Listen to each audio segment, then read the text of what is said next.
They could hear the turbines spooling up from half a mile away. The sound was unlike anything else on the battlefield in 1945, a high-pitched whine that rose in frequency and intensity as the Junkers Jumo 004 engines drew air through their compressors. Inside the cockpit of Messerschmitt 262 No. 9K plus EH, Oberleutnant Franz Schall checked his instruments for the third time. Fuel pressure steady, turbine temperature climbing slowly through 300 degrees Celsius. Oil pressure within limits. Everything was nominal, but the engines needed more time. Outside, at the edge of the Rheine-Hopsten airfield in northwestern Germany, American pilots in P-51 Mustangs circled at 8,000 feet, waiting. They had learned to recognize that sound, that distinctive jet whine that meant a German pilot was preparing to take off. They had learned something else, too. The most advanced fighter aircraft in the world, the plane that could outrun, outclimb, and outmaneuver anything the Allies could put in the sky, was completely vulnerable for 30 minutes before it could fly. The date was March 19, 1945. Schall had been flying jets for 4 months. He was an experienced pilot with 116 confirmed victories, most of them achieved in piston-engine fighters on the Eastern Front. He knew the Me-262 was extraordinary. He also knew that starting the engines and getting airborne was the most dangerous part of every mission. The irony was absolute. German engineers had created a technological marvel, an aircraft that represented a generational leap in aeronautical design, powered by engines that required careful, methodical preparation before they could unleash their full potential. That preparation time was killing German pilots. If you're enjoying this deep dive into the story, hit the subscribe button and let us know in the comments from where in the world you are watching from today. The Me-262 program had begun years earlier, born from the understanding that piston engines were approaching their theoretical limits. By 1942, German engineers recognized that propeller-driven aircraft could not achieve much greater speeds without encountering compressibility effects and propeller efficiency losses. The solution was the turbojet, a fundamentally different approach to propulsion that compressed air, mixed it with fuel, ignited the mixture, and expelled the hot gases rearward to generate thrust. Messerschmitt had been working on jet design since the late 1930s. The Air Ministry officially commissioned the project in 1938, seeking an aircraft that could serve as a high-speed interceptor. The design that emerged was radical. The Me-262 featured swept wings, a configuration that reduced drag at high speeds. It mounted 2 Junkers Jumo 004 turbojets in nacelles beneath the wings. It carried 4 30mm Mk-108 cannons in the nose, concentrated firepower that could destroy a bomber with a single burst. When it flew, it was breathtaking. The first prototype took to the air on July 18, 1942, powered initially by a piston engine because the jets were not yet ready. When the turbojets were finally installed and the aircraft flew under jet power alone, on July 18, 1942, test pilots reported performance that exceeded all expectations.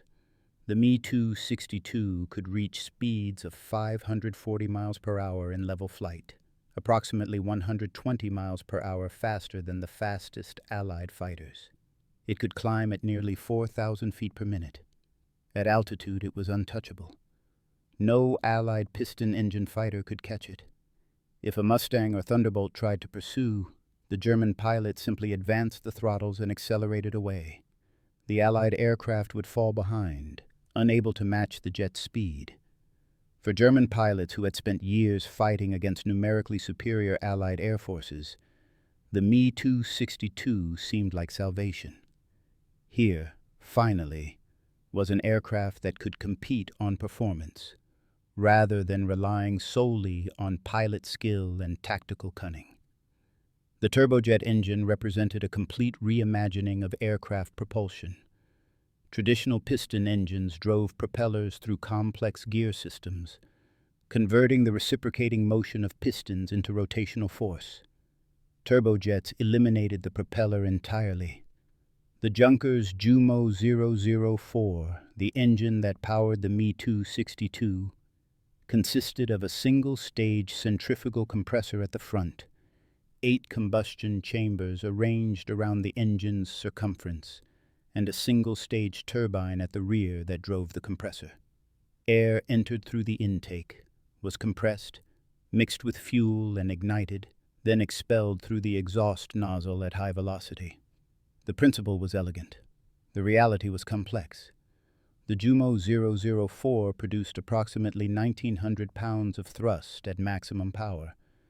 2 engines gave the Me-262 3,800 pounds of thrust, enough to propel the aircraft's 15,000-pound loaded weight to extraordinary speeds. But the engine was temperamental. The turbine blades operated at temperatures approaching 700 degrees Celsius. The materials available to German industry in the early 1940s could barely withstand these conditions. Special nickel alloys were required, and as the war progressed and Germany lost access to critical raw materials, engineers had to substitute inferior metals. The result was engines with operational lives measured in hours rather than hundreds of hours. A Jumo 004 might run for just 10 to 25 hours before requiring replacement. Some failed even sooner, particularly when pilots pushed them beyond recommended limits. The engines were also fuel-hungry, consuming J2 jet fuel at rates that gave the Me-262 an endurance of less than 1 hour under combat conditions. Pilots had to manage their fuel carefully, knowing that once they engaged Allied bombers or fighters, they had limited time before they needed to return to base. German industry struggled to produce the engines in meaningful numbers. The Junkers factory at Dessau and several dispersed production facilities worked continuously, but Allied bombing disrupted manufacturing and the scarcity of materials slowed output. By the end of the war, approximately 5,000 Jumo 004 engines had been built. This sounds substantial until compared to American piston engine production, which measured in the hundreds of thousands of units. Every Me-262 that entered service represented a significant investment of scarce resources and specialized labor. The aircraft itself was equally complex to build. The airframe required precision manufacturing, particularly the swept wings and the aerodynamic fuselage. Production was dispersed to protect against bombing, with components manufactured in different locations and transported to assembly facilities. This complicated logistics and quality control. Despite these challenges, Messerschmitt managed to produce approximately 1,400 Me-262 aircraft between 1944 and 1945. Not all were combat capable. Many were used for training. Others sat on airfields waiting for engines or other critical components. Adolf Galland, one of Germany's most accomplished fighter pilots and eventually the commander of the jet fighter units, understood what the Me-262 represented. It was a technological achievement that arrived too late and in insufficient numbers to change the war's outcome. But for the pilots who flew it, the aircraft offered something precious, a chance to fight on terms that were not entirely hopeless. In a Me-262, a skilled pilot could engage formations of American bombers and their fighter escorts, strike quickly with devastating cannon fire, and escape before the escorts could respond. The jets were scoring kills. They were proving the concept. They were also discovering their vulnerabilities. The Jumo 004 turbojet could not be started quickly. Unlike a piston engine that could fire up in minutes, the jet engine required a carefully sequenced procedure that took 25 to 30 minutes under ideal conditions. The process began with a pre-flight inspection. Ground crews checked fuel levels, examined the turbine blades for damage, ensured oil reservoirs were filled, and verified that all systems were operational. Once the pilot was in the cockpit and ready to start, the real work began. The engine required an external starter, typically an electric motor or a two-stroke piston engine called a Riedel starter, mounted in the intake. This starter spun the compressor and turbine assembly up to sufficient speed to begin self-sustaining operation. As the turbine spun, fuel was introduced into the combustion chambers in carefully measured amounts.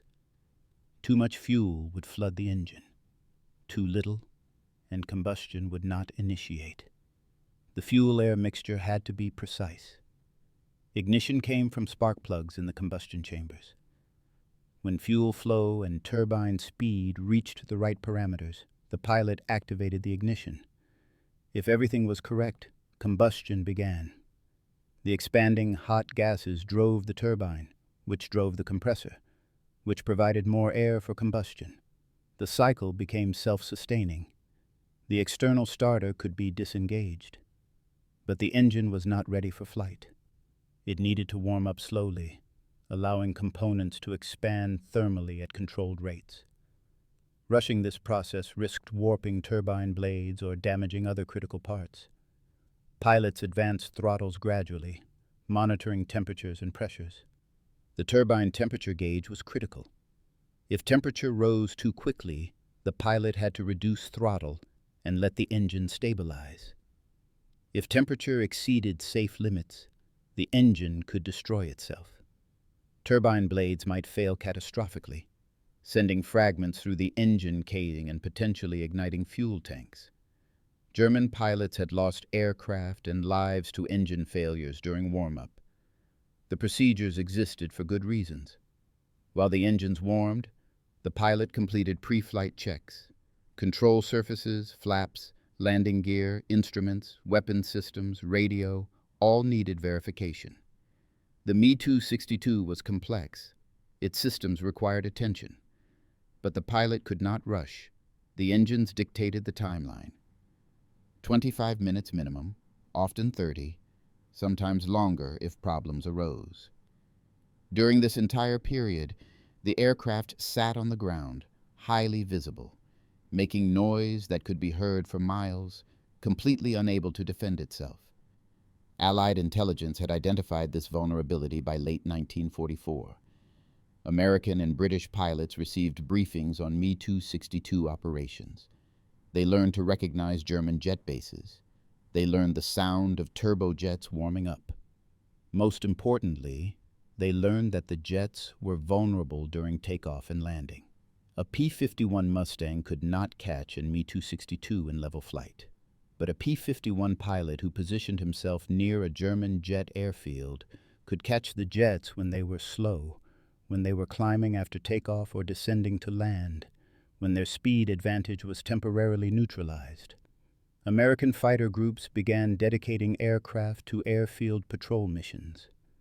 Flights of Mustangs would orbit near known jet bases at medium altitude, watching for activity below.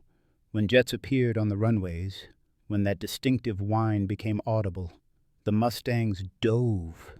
The tactic was called rat racing or airfield strafing, and it was extraordinarily effective.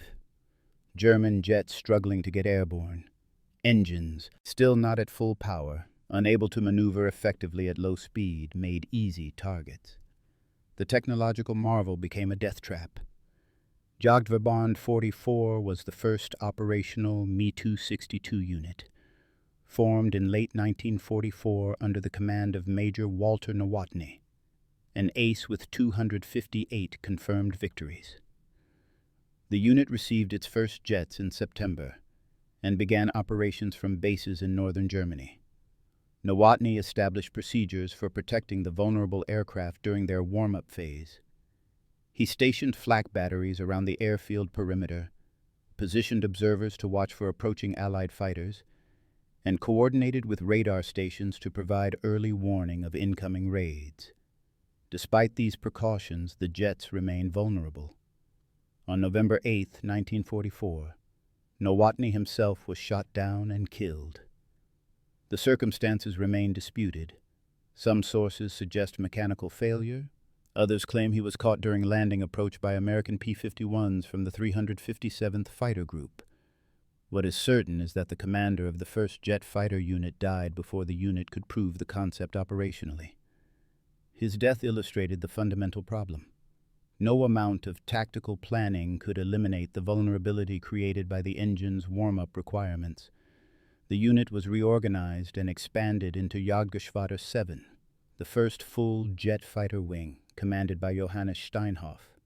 JG-7 eventually operated from several bases including Parchim, Brandenburg, Briest, and Kaltenkirchen. The wing's mission was to intercept American bomber formations striking targets deep in Germany. The Me-262 was theoretically ideal for this role. Its speed allowed it to close with bombers quickly. Its heavy armament could destroy B-17s and B-24s with brief firing passes, and its performance let it disengage before escort fighters could intervene. In practice, operations were constrained by the warm-up requirement. When radar detected incoming bomber formations, ground crews rushed to prepare the jets. Pilots sprinted to their aircraft. Starter motors whined as turbines began spinning, but the engines could not be rushed. Even with maximum urgency, the jets needed 25 minutes minimum before they could take off. By the time they were airborne, the bomber formations had often passed beyond interception range or the tactical situation had changed. The jets were reactive rather than proactive, always responding rather than initiating. American fighter groups adapted their tactics specifically to counter the jets. The 8th Air Force issued directives instructing fighter groups to assign aircraft to patrol known jet bases. The 357th Fighter Group, based at Leiston in England and equipped with P-51D Mustangs, became particularly effective at this mission. Their pilots, flying long-range escort missions over Germany, learned to recognize the airfields from which jets operated. They noted the wide, long runways required for jet operations, the distinctive dispersal patterns of aircraft, and most importantly, the sound signature of turbojets warming up. Captain Charles Yeager, flying with the 357th, described the tactic in post-war interviews. The Mustang pilots would position themselves at medium altitude, perhaps 8,000 to 10,000 feet, orbiting 3 or 4 miles from the jet base. From this position, they could see aircraft on the runways and hear the engines. When jets began their takeoff roll, the Mustangs dove, accelerating in the descent to maximize closure speed. The Me-262s were fast once airborne and at speed, but during takeoff they were slow, relatively unmaneuverable, and utterly predictable in their flight path. A P-51D Mustang at full power could reach speeds approaching 440 miles per hour in level flight, and considerably more in a dive.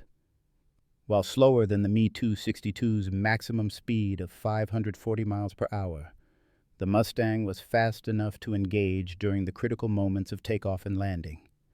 The Mustang's armament, 650 caliber M2 Browning machine guns with approximately 400 rounds per gun, was devastating against aircraft. At close range, the concentrated fire could tear apart airframes, ignite fuel tanks, and kill pilots. The psychological impact on German jet pilots was profound. They understood that their aircraft was superior in every performance parameter. They knew that once they reached altitude and speed, no Allied fighter could touch them. But they also knew that getting to that point required surviving the takeoff, and survival depended on whether American fighters were waiting. Every mission began with uncertainty and fear, not of combat at altitude, but of the first few minutes after wheels left the runway. Franz Schall checked his watch. 22 minutes since engine start. The turbine temperatures were stabilizing at operating range. Oil pressure looked good. He could feel the aircraft straining against its brakes as the turbines produced thrust even at idle settings. Around the airfield, other Me-262s were in various stages of preparation. Some had just begun their warm-up sequence. Others were nearly ready. The mission was a scramble to intercept American bombers reported heading toward targets in northwestern Germany. Ground control radioed that the bomber formation was approximately 30 minutes out. Schall did the mental calculation. If he took off now, immediately, He would have perhaps 15 minutes of fuel to intercept, engage, and return. It would be tight. But the engines were not quite ready. He needed another 5 minutes, maybe 8. He scanned the sky through the cockpit canopy. Clear. No sign of Allied fighters. The flak batteries around the field were manned and ready, their crews watching the approaches. Then he saw them. 4 dark specks at high altitude to the southwest, descending rapidly. P-51s. They were diving toward the airfield, accelerating as they came. Shaw's heart rate spiked. He was sitting in the most advanced fighter aircraft in existence, capable of outrunning anything in the sky, and he was completely helpless. The turbines were not at full power. Attempting to take off prematurely risked engine failure. Staying on the ground meant becoming a target. He made the only decision possible. He advanced the throttles to maximum, watching the turbine temperature gauge climb into the red zone. The engine screamed. The aircraft lurched forward as he released the brakes. Behind him, other pilots made the same calculation. Several Me-262s began rolling, their pilots choosing the risk of engine damage over the certainty of being caught on the ground. The Mustangs were committed to their attack run now, diving at full speed, their pilots selecting targets. The lead Mustang, flown by a lieutenant from the 357th Fighter Group, fixed on a Me-262 just beginning its takeoff roll. The German jet was accelerating but still slow, perhaps 80 miles per hour. The Mustang closed from behind and above, the pilot centering the jet in his gun sight. At 400 yards, he opened fire. 6 .50 caliber machine guns converged their fire on the jet's fuselage. Tracer rounds arced across the closing distance. The German pilot, focused on his instruments and the runway ahead, had no warning. 50 caliber rounds struck the Me-262's left engine, nacelle, and fuselage. The armor-piercing incendiary ammunition penetrated the thin aluminum skin. Some rounds struck the Jumo 004 engine, punching through the casing and destroying internal components. Others hit the wing fuel tanks. The jet fuel, J2 synthetic fuel derived from coal, ignited. Fire erupted from the left engine and spread along the wing. The German pilot felt the impact, saw the fire warning lights illuminate, and knew his aircraft was finished.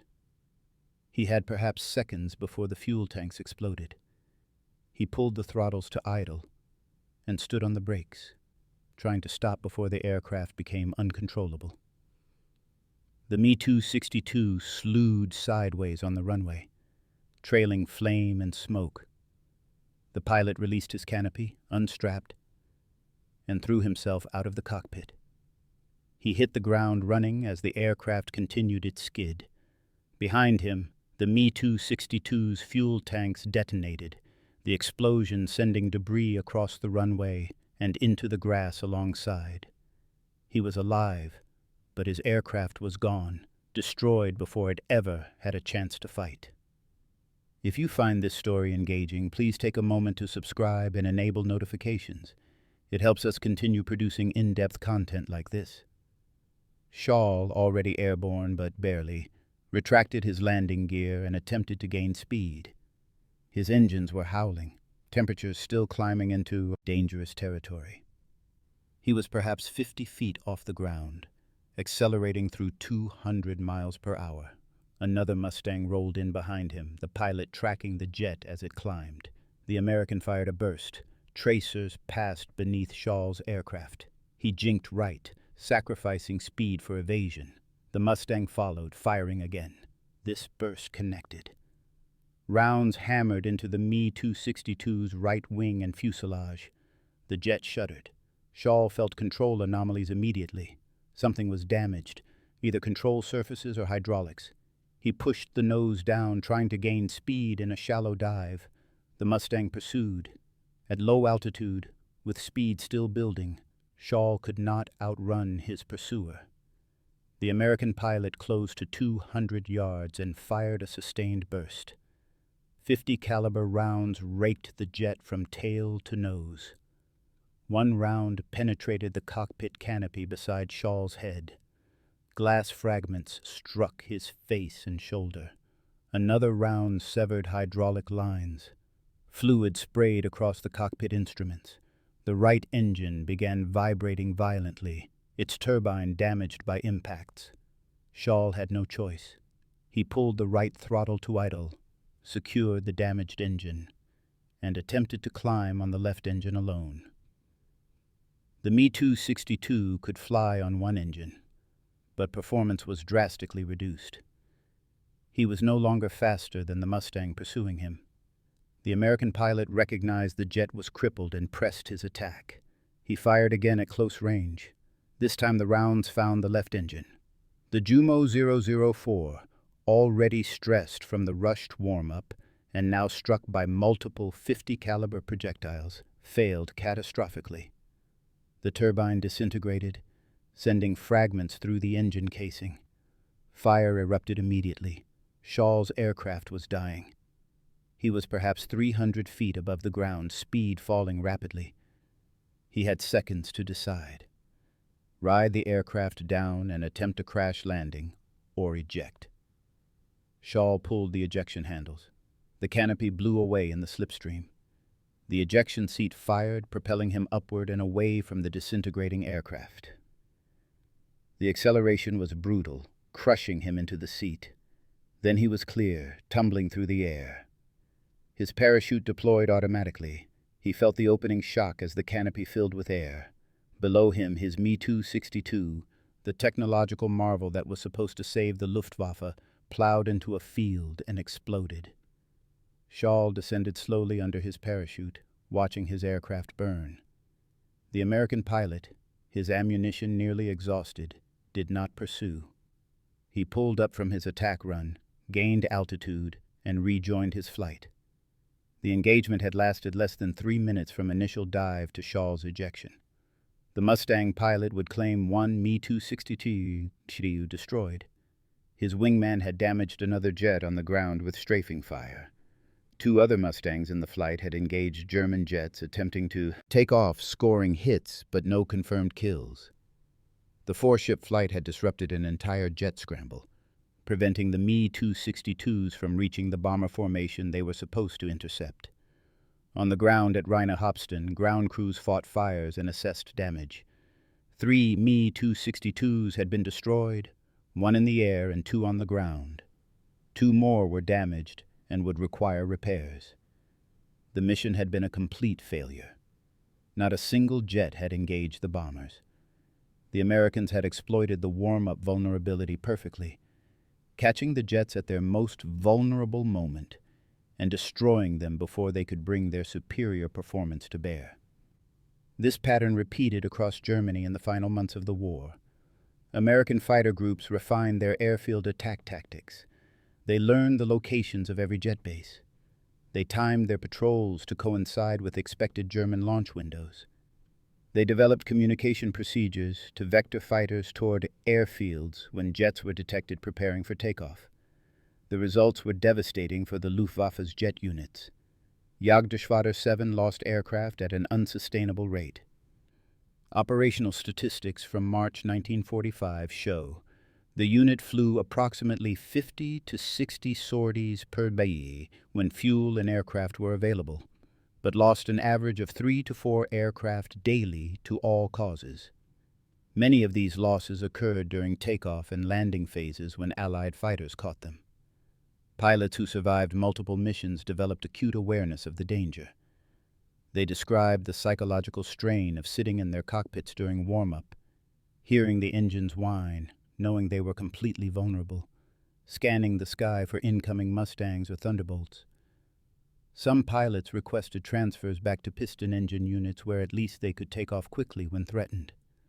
Others continued flying jets, accepting the risk because the Me-262 offered the only possibility of achieving meaningful results against the overwhelming Allied air armada. But the mathematics were unforgiving. Germany could not produce jets fast enough to replace losses. Pilot training could not keep pace with casualties. Fuel shortages grounded aircraft even when they were operational. The synthetic fuel plants that produced J-2 were priority targets for Allied bombers. By April 1945, jet operations were sporadic and increasingly desperate. Some units moved to Autobahn sections using straight stretches of highway as improvised runways to avoid concentrated Allied attention on established airfields. But this created new problems. The Autobahn sections lacked the infrastructure for maintenance and repair. Ground crews worked in the open without protection. Fuel and ammunition had to be trucked in, making logistics even more difficult. And the Allies quickly identified these improvised bases and attacked them as aggressively as the established airfields. The final irony was that German engineers continued improving the Me-262 throughout this period. Later variants had better engines, improved armament, enhanced cockpit layouts. The Me-262B model, a two-seat variant, showed promise as a night fighter and bad-weather interceptor. Proposals existed for swept-wing variants and even rocket-powered designs. None of it mattered. The fundamental vulnerability, the 30-minute warm-up requirement dictated by the temperamental Jumo 004 engines, could not be eliminated with the materials and manufacturing processes available to Germany in 1945. Every improvement, every refinement, every innovation came attached to that same crippling weakness. Franz Schall survived his ejection on March 19, 1945. He landed in a field 3 miles from Rainer Hopsten Airfield, gathered his parachute, and walked back to base. Medical personnel treated his facial lacerations from the cockpit glass fragments. He was grounded for 4 days while his wounds healed. When he returned to flight status, there were fewer aircraft available. The attrition was accelerating faster than replacements could arrive. Schall flew 6 more missions before the war ended, achieving 2 more confirmed victories against American bombers. He survived the war with 118 total kills, among the highest-scoring jet pilots in history. But his experience reflected the broader failure of the jet program. Jagdgeschwader 7, the primary operational jet fighter wing, claimed approximately 450 Allied aircraft destroyed between December 1944 and May 1945. This sounds impressive until placed in context. During the same period, the 8th Air Force alone flew approximately 80,000 heavy bomber sorties over Germany. The Royal Air Force contributed tens of thousands more. American and British fighter escorts flew hundreds of thousands of sorties. The jets were achieving kills, sometimes spectacular kills, but they were not affecting the outcome. The loss rates told the real story. JG-7 lost approximately 120 Me-262s to all causes during 5 months of operations. Combat losses, accidents, mechanical failures, and aircraft destroyed on the ground combined to create an unsustainable attrition rate. For every 4 Allied aircraft the jets destroyed, they lost 1 jet. Given the production disparities, this was a losing exchange. Germany built approximately 1,400 Me-262s total. The United States built more than 15,000 P-51 Mustangs alone, plus thousands of P-47 Thunderbolts, P-38 Lightnings, and other fighter types. The warm-up vulnerability accounted for a significant portion of jet losses. Exact numbers are difficult to verify because German records from this period are incomplete and sometimes contradictory. Post-war analysis by Allied intelligence officers suggested that approximately 30 to 40% of Me-262 losses occurred during takeoff and landing phases, many directly attributable to Allied fighters exploiting the warm-up requirement. This means that roughly 40 to 50 jets were destroyed specifically because they needed 30 minutes to prepare for flight. American fighter pilots who specialized in airfield attacks became extraordinarily effective. The 357th Fighter Group, the unit that caught Schall on March 19th, claimed 61 Me-262s destroyed between February and May 1945. Not all of these were caught during warm-up. Some were engaged during landing approaches, others in air combat. But group records indicate that more than half were destroyed on or near airfields during vulnerable phases of flight. Other groups achieved similar results. The 56th Fighter Group, the 4th Fighter Group, and the 352nd Fighter Group all developed airfield attack expertise. The psychological toll on German jet pilots manifested in various ways. Some became fatalistic, accepting that survival was unlikely regardless of skill or caution. Others grew increasingly angry at the leadership that had sent them into combat with equipment that, despite its technological sophistication, could not overcome fundamental tactical vulnerabilities. Still others focused narrowly on each mission, trying not to think about broader strategic realities. Post-war interviews with surviving jet pilots reveal consistent themes. They recognized the Me-262's superiority as an aircraft. They appreciated its performance and capabilities, but they also acknowledged that operational constraints, particularly the warm-up requirement, negated much of that advantage. Adolf Galland, who commanded jet operations in the final months, summarized the situation with characteristic bluntness in his post-war memoir. He wrote that the Me-262 was a magnificent aircraft strangled by circumstances beyond its control.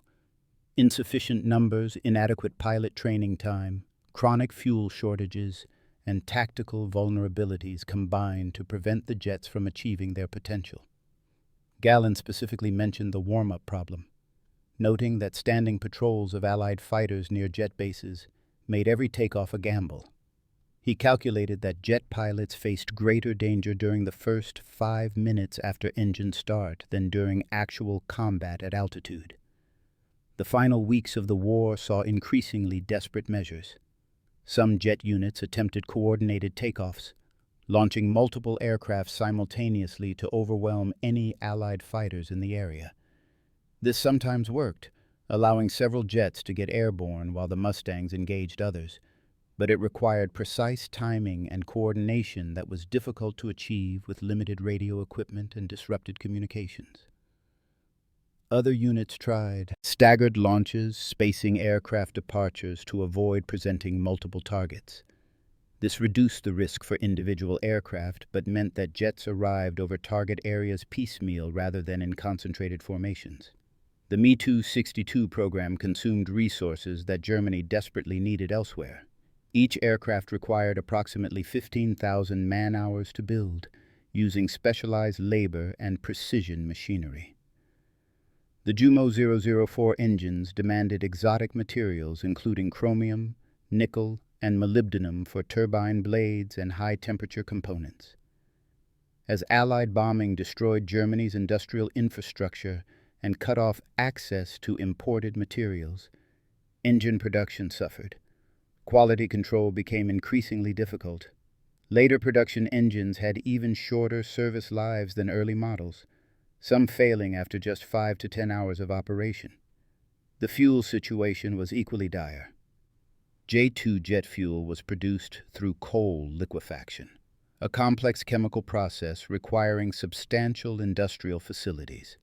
The Leuna synthetic fuel plant, Germany's largest, was repeatedly bombed by American heavy bombers. Production fluctuated wildly based on damage and repair cycles. By March 1945, J-2 availability was so limited that jet units sometimes had fuel for only a handful of sorties per day. Pilots sat in ready rooms, aircraft prepared and waiting, unable to fly because there was no fuel. The technological marvel was grounded by logistics. Pilot training presented another insurmountable challenge.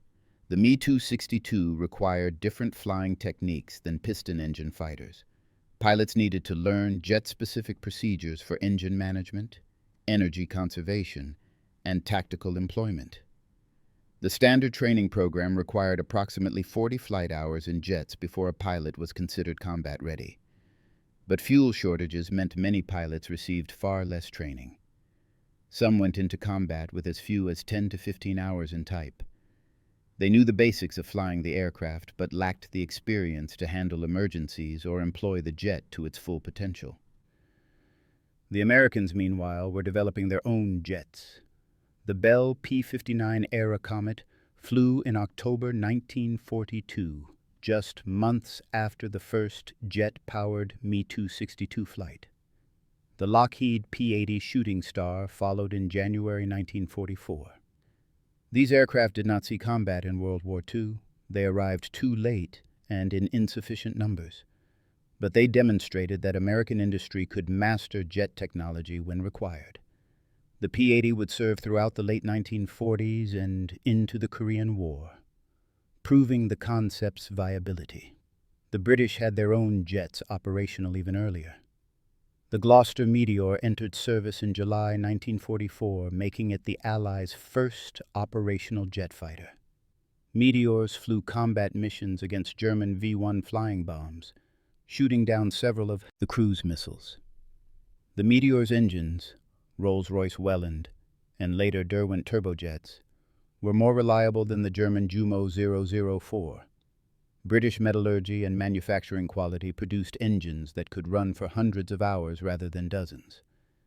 The Meteor's operational debut illustrated that Germany's technological lead in jet aviation was temporary and narrow. Post-war analysis revealed the extent of German jet development efforts. Beyond the Me-262, engineers had designed the Arado 234 light bomber, the Heinkel 178, the Messerschmitt 163 rocket interceptor, and numerous experimental types. Some of these aircraft showed remarkable innovation. The Arado 234 was the world's first operational jet bomber. The Heinkel 178 was the first jet aircraft to fly, taking to the air in August 1939. But none achieved the production numbers or operational success needed to influence the war's outcome. The fundamental problem was timing. Germany needed jets in 1942 or early 1943, before Allied air superiority became overwhelming, before fuel and material shortages crippled production, before the strategic situation became hopeless. Jets appearing in late 1944 and early 1945 arrived too late. They faced an enemy with numerical superiority so vast that even technological advantages could not compensate. They operated from bases under constant attack, using fuel that was barely available, flown by pilots with inadequate training, supported by a logistics system that was collapsing. For Me-262 that sat on a runway for 30 minutes warming its engines represented this broader failure. The aircraft itself was brilliant. The engines were revolutionary despite their temperamental nature, but the operational context made the technology almost irrelevant. A jet that could fly 540 miles per hour was useless if it could not take off without being destroyed. An interceptor designed to slaughter bomber formations was ineffective if Allied fighters prevented it from reaching altitude. Superior engineering could not overcome inferior strategy, inadequate resources, and catastrophic timing. When Allied forces overran German airfields in April and May 1945, they found Me-262s scattered across dozens of locations. Some were intact, parked in revetments or hidden in forests. Others were wrecked, destroyed by bombing or sabotaged by retreating German forces. Still others sat abandoned on runways, out of fuel or missing critical components. American and British technical intelligence teams collected every aircraft they could find, shipping them back for detailed examination. The Americans were particularly interested in the Jumo 004 engines. Engineers at Wright Field in Ohio disassembled engines completely, measuring every component, analyzing metallurgy, studying design choices. They found the German engineering to be sophisticated but compromised by material limitations. The turbine blades, made from inferior alloys due to shortages of strategic materials, showed stress cracking and heat damage after minimal running time. The combustion chambers revealed inefficient fuel atomization that reduced thrust and increased fuel consumption. The overall design was sound, but the execution reflected Germany's deteriorating industrial situation. Several Me-262s were restored to flying condition and tested extensively. American test pilots reported that the aircraft had excellent performance, but poor handling characteristics at low speeds. The swept wings that reduced drag at high velocity created stability problems during takeoff and landing. The engines required constant attention and careful throttle management. Pilots noted that the 30-minute warm-up was not an exaggeration. It was essential. Attempting to rush the process or skip steps resulted in engine failures. The aircraft demanded patience and precision at exactly the moments when combat operations required speed and flexibility. These findings influenced American jet development. The P-80 Shooting Star and subsequent jets incorporated lessons learned from examining the Me-262. American engineers designed engines with better materials and greater reliability. They prioritized ease of maintenance and rapid startup procedures. The General Electric J-33 turbojet that powered the P-80 could be started and brought to full power in approximately 10 minutes, one-third the time required by the Jumo 004. This improvement alone represented a significant operational advantage. The Me-262's legacy extended beyond direct technical influence. It demonstrated that technological superiority alone could not determine outcomes in modern industrial warfare.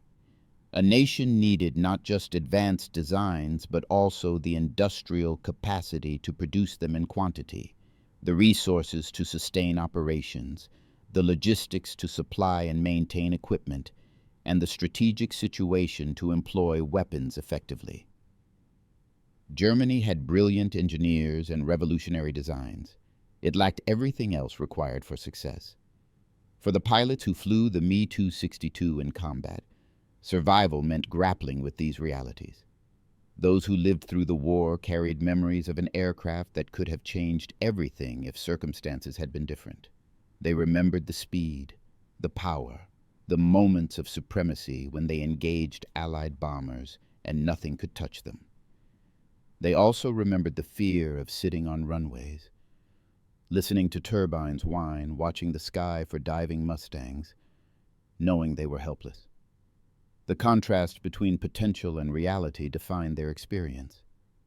Franz Schall, the pilot whose mission on March 19th ended with ejection from his burning aircraft, never flew jets again after the war.